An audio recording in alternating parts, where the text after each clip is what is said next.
Little Bighorn's Deadly Aftermath. McKenzie's Revenge 1876. Welcome to Native Legends and History Stories, where we uncover the untold stories of America's indigenous peoples. Subscribe to journey with us through time and witness history through their eyes.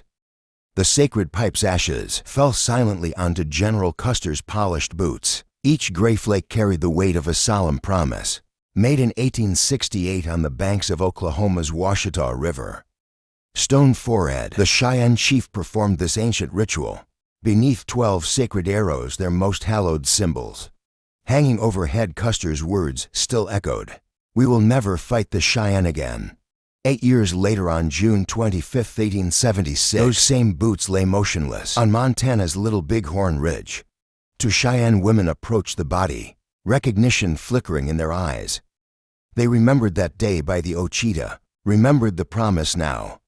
They carried long steel awls in their hands, tools usually reserved for stitching buffalo hide. The broken promise would be answered. This was just one story among thousands that unfolded during those two fateful hours. Along the winding Little Bighorn River, 7,000 to 10,000 Native Americans had gathered, their men, women and children, from the 7 council fires of the Lakota Sioux and their Cheyenne allies. Many had come from the government's newly established reservations, their military traditions still strong despite confinement. The camp was organized with tactical precision. Teepees formed defensive rings, each with clear escape routes and fighting positions. Sentries maintained constant watch from elevated positions, using an intricate system of signals mounted. Scouts patrolled in expanding circles, up to 5 miles out, their horses' hooves wrapped in soft hide to move silently. Mirror flashes by day and flame patterns by night carried messages across vast distances in seconds. The summer morning started peacefully. Warriors maintained their weapons while discussing strategy, checking bowstrings for wear, sharpening lance points, and adjusting the balance of their war clubs. Each weapon was blessed and purified according to ancient customs. Shield covers were removed and repainted with power symbols. Medicine bundles were opened and their contents renewed. Every warrior knew his role and position should attack. At midday, the first warning arrived. 6 women gathering wild turnips 2 miles from camp raced back on horseback, one clutching a bleeding arm where a bullet had grazed her. Their urgent cries triggered immediate action. By 3 p.m., scouts reported 15 warriors, allies of the U.S. Army, near the Humpa camp. The crack of rifle fire shattered the peace. The response followed. Battle plans rehearsed since childhood. Warriors grabbed weapons, while women and children scattered inland along predetermined escape routes. Young men secured the horse herds, vital for both escape and combat. As bullets peppered the camp, warriors emerged from multiple directions, using the rolling terrain for cover. Their first wave forced the U.S. soldiers back to the tree line along the river. The warriors advanced in coordinated groups. Some moved openly as decoys, drawing enemy fire, while others crawled through the grass to closer positions. Arrows arched high over the trees, forcing soldiers to huddle behind their limited cover. Warriors with captured army rifles provided precise fire from elevated positions, preventing any attempted counterattack. It was then that Crazy Horse emerged from the river, water streaming from his bare skin. While other warriors rushed straight into battle, the legendary Oglala chief knew preparation was crucial. He called for his medicine man, the Vikas Awaken, while droplets still glistened on his shoulders. The ritual was swift but purposeful. Sacred colors streaked across Crazy Horse's chest and face, each pattern invoking specific spiritual powers. River grass woven into his hair connected him to the earth's strength. Dirt scattered across his horse's flanks bound beast and rider as one. Medicine pouches tied to the bridle ensured the horse's courage would match his own. His war club, marked with notches from previous victories, felt alive in his grip as his most trusted warriors assembled behind him. The U.S. soldiers were now trapped against the river's western bank. Warriors had encircled them on 3 sides, combining traditional weapons with captured army rifles. More warriors held elevated positions on nearby ridges, ready to cut off escape routes. When Crazy Horse arrived, the war cry Hakahi thundered across the battlefield. The soldiers' formation began to crack, Crazy Horse demonstrated why he was legendary. He charged directly at the army's firing line, so close they could count the grass braids in his hair. This brave run drew their fire, while his warriors struck from the flanks. Warriors with long spears attacked from the left. Specialized weapons designed to dismount. Cavalry war club squadrons struck from the right. Their weapons equally effective against mounted or dismounted soldiers. As the soldiers retreated across the river, Crazy Horse coordinated the pursuit. Warriors maintained perfect formation, each rider positioned to support his neighbors while presenting the smallest possible target. They crossed the river in waves, some providing covering fire while others advanced. Traditional battle songs carried signals and commands across the chaos. Years of cavalry experience showed in their tactics. Some warriors rode low along their horses' sides, firing arrows from beneath their mounts' necks. Others used their horses as mobile barriers, coordinating their movements to protect warriors armed with captured rifles. Small groups peeled off to circle wider, cutting off potential escape routes and herding the soldiers toward prepared killing grounds. The soldiers, their boots heavy with river water, struggled up the eastern ridge as war cries echoed behind them. Warriors had already occupied the high ground, their arrows and bullets raining down from multiple directions. Crazy Horse's voice carried over the din. Here are the soldiers after us again. Do your best today we end their troubling of our people. The pursuit was relentless but controlled. Warriors maintained discipline, avoiding the disorder that had defeated them in previous battles. They advanced in coordinated layers, mounted warriors pressing the attack, while others maintained distance to prevent any organized counterattack. Medicine men moved with the warriors, treating wounds and renewing spiritual protections. Even as the battle raged, Thunderbear's voice grew tense. As he recounted the pursuit, "We rode among them like hunting buffalo, but these were not buffalo." Each warrior knew this was the day of reckoning. The surviving soldiers scrambled up the steep slopes of Reno Hill, their boots sliding on loose shale.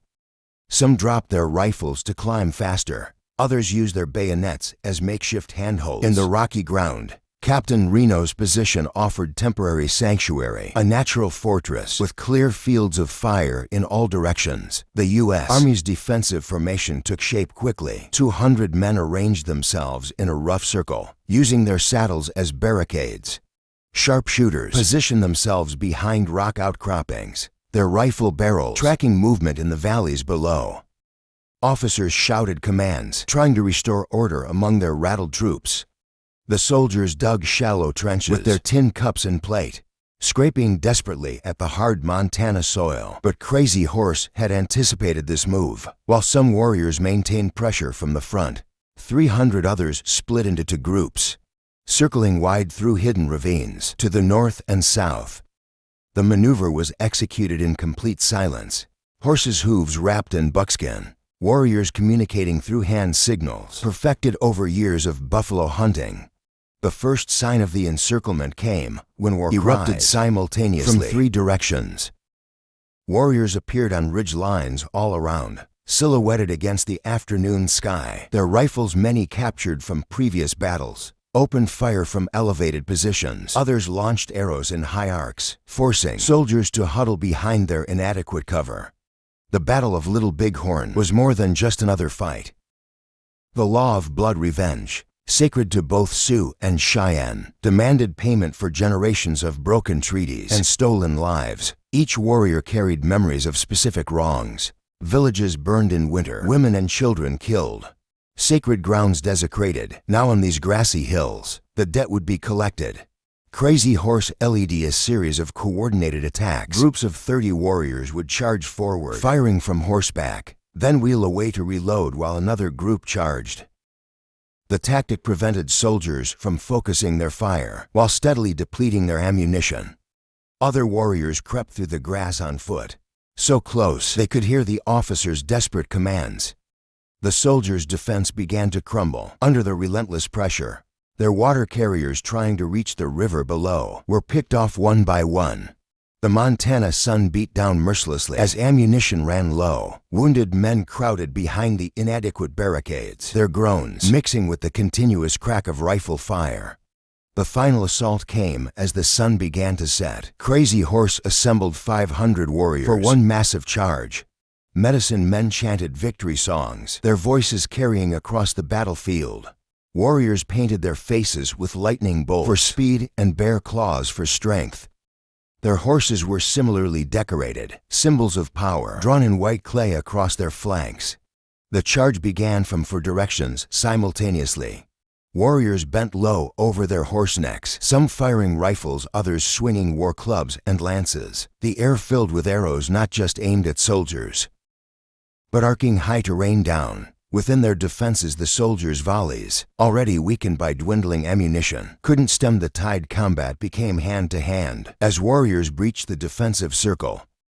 War clubs crushed skulls and rifle butts. Lances designed for buffalo hunting proved equally lethal against men.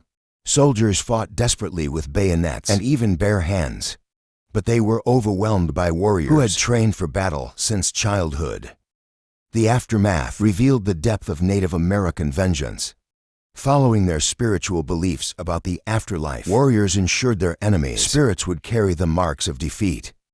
Bodies were systematically mutilated, ears pierced with sewing awls, hands and feet removed, eyes pierced so spirits would wander blind. Each warrior carried out these rituals according to their tribe's specific traditions. On Custer Hill and nearby Calhoun Hill, the dead lay in concentric circles, evidence of their final defensive formations. Officers were found in the center, surrounded by their men. Some bodies showed signs of suicide. Rather than face capture, ammunition boxes were empty. Rifles bent and broken from desperate hand-to-hand fighting.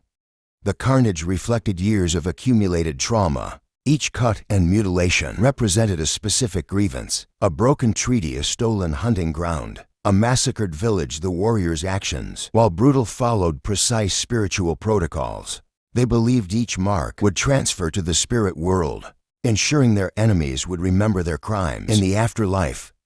Soldiers were found clutching personal items, letters, photographs, good luck charms. These were collected and burned, ensuring the spirits would have nothing to comfort them. Some warriors took uniform, buttons, and insignia as proof of their deeds, while others deliberately left them, considering them marks of shame. The battlefield became a testament to both military tactics and spiritual warfare. Bodies on the ridge showed how the soldiers' organized resistance had broken down into individual last stands. Shell casings told the story of their desperate defense. Clusters near rocky outcroppings, where men had fought until their ammunition ran out. Scattered patterns where others had fired while running.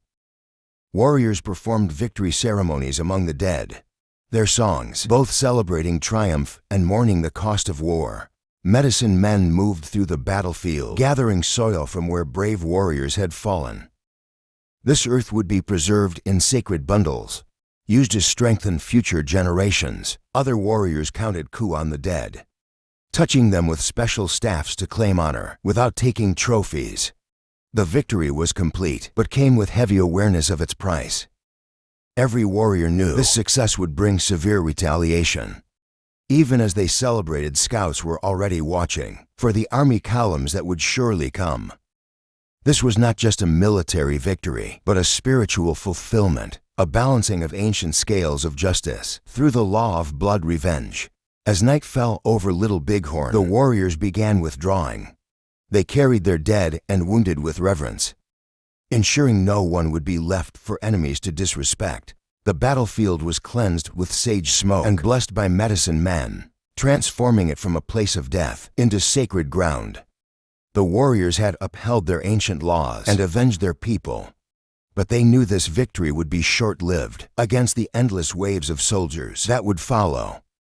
Word of Little Bighorn reached white settlements as Independence Day celebrations began. Newspapers printed bold headlines announcing Custer's defeat. The public's reaction was swift and severe. Citizens demanded immediate action, their outrage fueled by stories of mutilated bodies and battlefield horrors. Custer's reputation as a Civil War hero transformed him into a martyr in the public's eyes. The U.S. military response materialized in General Randall McKenzie, a hardened commander with years of experience fighting the Comanche and Kiowa in Texas. His troops moved with mechanical precision, Tracking Native American movements through the Northern Territories, scout reports and intercepted messages led them to a large Cheyenne village along Wyoming's Powder River. Chief Dullknife's people had settled into their winter camp when McKenzie's forces struck. The attack came at dawn, when the morning frost still covered the ground. Soldiers surrounded the village in silence, positioning artillery on the overlooking ridges. The first cannon shots shattered the pre-dawn quiet, sending burning shells into the clustered teepees. The village erupted in chaos. Women grabbed children and essential supplies, running toward predetermined escape routes. Warriors rushed to defensive positions, but McKenzie's men had blocked every exit.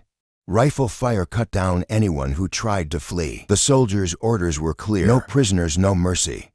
Soldiers moved through the village in organized lines, burning every teepee, destroying food stores, and shooting horses. Winter supplies carefully gathered over months. Burned in massive bonfires, medicine bundles and sacred objects were thrown into the flames. The smoke carried the acrid smell of burning buffalo robes and human flesh. Those who survived the initial attack faced an even grimmer fate. The harsh Wyoming winter showed no mercy to people without shelter or food. Survivors staggered through deep snow, many dying from exposure and starvation. In the following weeks, McKenzie's forces had achieved their goal, breaking not just the people's resistance, but their ability to survive. The message was clear: Little Bighorn would be avenged tenfold. The U.S. military launched similar campaigns across the northern plains. Villages were burned, horse herds slaughtered, and food stores destroyed. The strategy targeted not just warriors, but the entire support structure of Native American life. Crazy Horse watched his people suffering through the winter of 1876. The proud chief who had led the charge at Little Bighorn now faced an impossible choice. On May 6, 1877, he rode into Fort Robinson, Nebraska with several hundred followers. His words that day spoke of peace and reconciliation, but the fire still burned in his eyes. The surrender terms promised food, shelter, and fair treatment. Instead, Crazy Horse found himself under constant surveillance. Military authorities watched his every move, suspicious of his influence over the young warriors. Rumors spread that he was planning an escape.